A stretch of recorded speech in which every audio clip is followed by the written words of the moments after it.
வணக்கம். நான் Sumathi Muralidharan. Senior பிசியோதெரபிஸ்ட்டா PSG ஹாஸ்பிட்டல்ல வொர்க் பண்ணிட்டுருக்கேன். பிரெக்னன்சிக்கு அப்புறமா ஸ்டொமக்ல ஒரு கேப் இருக்க மாரி ஃபீல் ஆகுது மேம். இது வந்து ஃபிக்ஸ் பண்ண முடியுமா? பிரெக்னன்சிக்கு அப்புறமா ஒன்ஸ் டெலிவரி ஆனதுக்கப்புறம் நமக்கு வயித்து தசையில ஒரு சின்ன பிளவு மாதிரி இருக்கும்.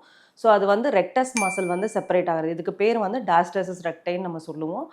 இந்த ரெக்டஸ் மசில் செப்பரேட் ஆகுறது கண்டிப்பா நம்ம ட்ரீட் பண்ணணும். ஏன்னா இதனால பின்னாடி அவங்களோட முதுகு வலி, இடுப்பு வலி, அதுக்கப்புறம் பார்த்தீங்கன்னா ஹெர்னியா, அந்த குடல் இறக்கம்னு சொல்லக்கூடிய இஷ்யூஸ் எல்லாம் வரதுக்கு நிறைய காரணங்கள் இருக்கு. ஏன் இந்த டாஸ்டர்சஸ் வருது அப்படின்னா, டியூரிங் பிரெக்னன்சி அப்போ அந்த யூட்ரஸ் க்ரோ ஆகுறப்போ அந்த நம்மளோட ரெக்டஸ் மசில் செப்பரேட் ஆகும். திருப்பி ஒன்ஸ் டெலிவரி ஆனதுக்கப்புறம் யூட்ரஸ் தன்னோட இடத்துக்கு போனதுக்கப்புறம் அந்த 2 மசிலும் ஜாயின் ஆகாமல் ஒரு கேப்பை ப்ரொடியூஸ் பண்ணும். அதை ப்ராப்பரான எக்ஸசைஸ் மூலமாக நம்ம சரி பண்ணிக்கலாம். பட் இதுக்கு நல்ல கரெக்டான சரியான ட்ரீட்மெண்ட் ப்ராப்பர் எக்ஸசைசஸ் தான். அது ஒரு டெய்லர்டு ஃபிசியோதெரபிஸ்ட் கிட்ட நம்ம எடுக்கிறது மூலமாக தான் இதை சரி பண்ண முடியும்.